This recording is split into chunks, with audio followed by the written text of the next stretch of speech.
Nosaltres hem fet de paleta sempre, ja el meu pare en feia, nosaltres, jo i el meu germà en fem, i feia més que tot de paleta.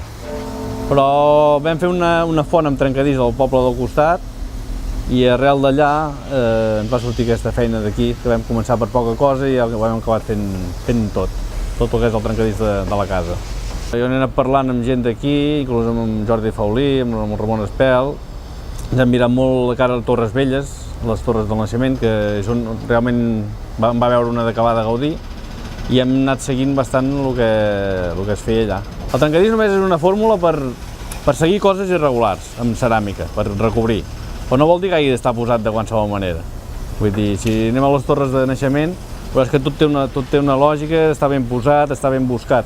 De Gaudí deixava jugar molt l'artesà, cada un al seu aire, que res no es veiés igual, i això és important, en una obra així. Estem fent els terminals de les ofrenes, que són espigues de blat, raïms, i bueno, també n'hi ha de diferents, n'hi ha de madurs, n'hi ha de verds, tot té un significat. Com més s'acosten els evangelistes, més madurs estan. Vull dir, aquí tot té el seu...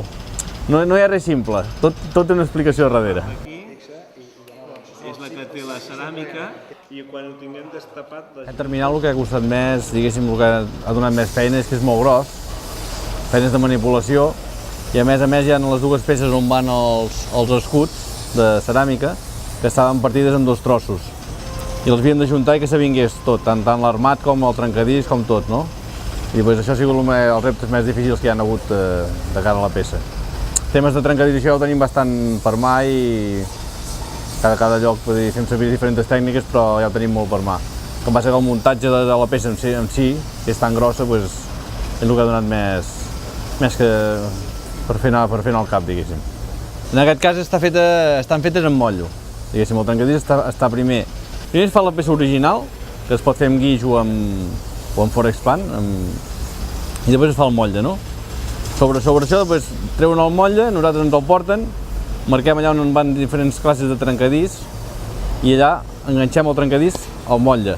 Hem de fer servir una silicona que no enganxi molt però que aguanti el vibrador, que no ens els arrenqui quan estem omplint de ciment, això sí. Després ajuntem, posem l'armadura, omplim de ciment, el ciment agafa el trencadís, nosaltres desemmotllem, que és una part molt important. El motlle s'ha de fer molt ben fet, que quan desemmotllis no es trenqui res, ni cap aresta, ni s'arrenqui res. Desemmotllem i després el ciment ha agafat el trencadís, ja queda amb la mateixa pasta de dintre del cor de la peça, agafa el trencadís, que és el sistema que va inventar Gaudí, diguéssim, de cara que durés molts anys i que anés bé. Abans es feien els motlles, ara es fan en fibra, abans es feien amb guix, i després els enganxaven, el trencadís l'enganxaven amb farina molla, feien com una cola, forraven el motllo amb papers de diari i enganxaven el trencadís allà a sobre.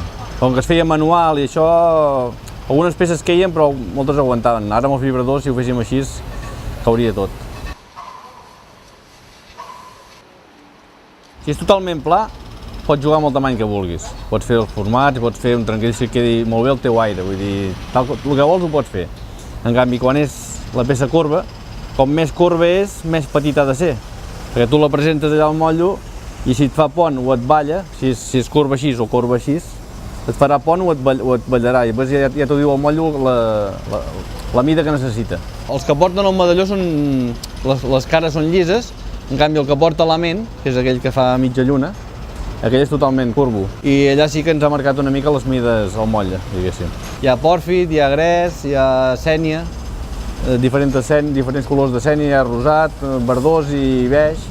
Vull dir, hem fet una mica de combinació amb els colors.